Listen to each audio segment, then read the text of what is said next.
Sa buong kasaysayan, ang Ark of the Covenant ay isa sa mga pinakasagradong artifact sa Judeo-Christian na tradisyon. Ngunit ano nga ba ang Ark na ito? Well, ang Ark of the Covenant ay napaka-interesting dahil ito ang pinakamahalagang ritual na mayroon ng Hudaismo. Ang Ark ay unang ipinakilala sa banal na kasulatan sa aklat ng Exodo, kung saan binigyan ng Diyos si Moises ng tagubilin na gumawa ng isang ark para sa pagdadala ng 10 utos. Ito ay may napakadetalyadong mga tagubilin. Ito ay dapat na 2.5 siko ang haba, ngunit 1.5 siko ang taas at 1.5 siko ang lapad.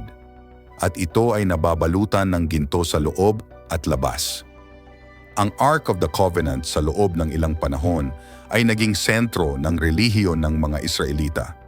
Kinakatawan nito ang presensya ng Hebreong Diyos na si Yahweh sa lupa. Ibig sabihin kung may tanong na kailangang sagutin, ang Ark ay ang lugar na kailangan mong puntahan at pagsumamuhan sa Diyos. Kung pupunta ka sa isang labanan, ang Ark ay dapat dalhin sa labanan. Hanggat ang presensya ng Diyos na kinakatawan ng Ark ay kasama ng Israel, hindi sila maaaring masakop. Ang Ark of the Covenant ay ang Diyos sa gitna ng mga Israelita. Ito ay isang napakalakas na bagay. Nang ang mga Israelita ay gumagala sa disyerto sa loob ng 40 taon, hindi lamang nila dinadala ang Ark, kasama nila ang Ark na nangunguna sa kanilang paglalakbay. Ito ang kanilang sinaunang kagamitan sa paglalayag. Ang sinaunang GPS ng mga Israelita na nagsasabi sa kanila kung saan sila pupunta. Ngunit totoo ba ang Ark of the Covenant? O gawa-gawa lang ba ito? Iniisip ng ilan na ito ay tunay.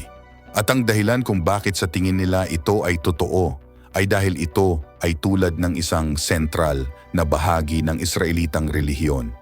Ngunit talaga bang umiral ang Ark of the Covenant? Marahil ang sagot ay matatagpuan sa pamamagitan ng pagsusuri sa isang arkeolohikal na pagtuklas na ginawa sa sentro ng banal na lupain. Central Israel, 15 miles sa kanluran ng Jerusalem. Dito sa isang maliit na mabatong bundok ay matatagpuan ang mga guho ng isang sinaunang Hebrew city na kilala bilang Beit Shemesh.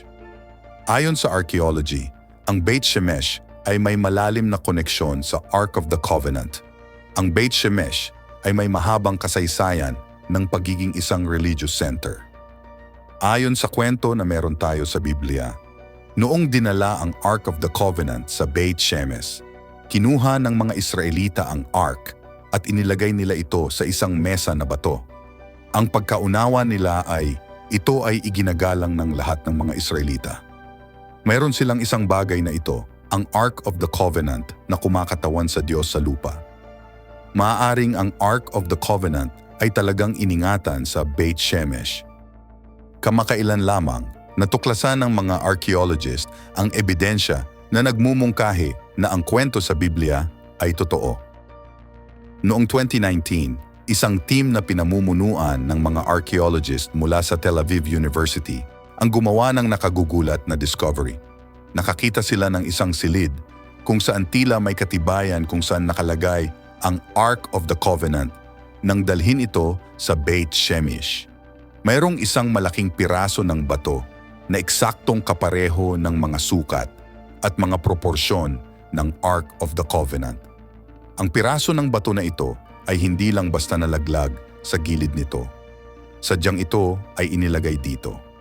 At ang mga sukat nito ay akma sa sinasabi sa atin ng aklat ng Exodo kung saan ang mga sukat ng Ark of the Covenant. Sinasabi na ito ay 1.5 siko. Ang isang siko ay kasing laki ng braso ng tao. Ang arko ay ilalagay dito sa pinakaposibleng matatag na paraan.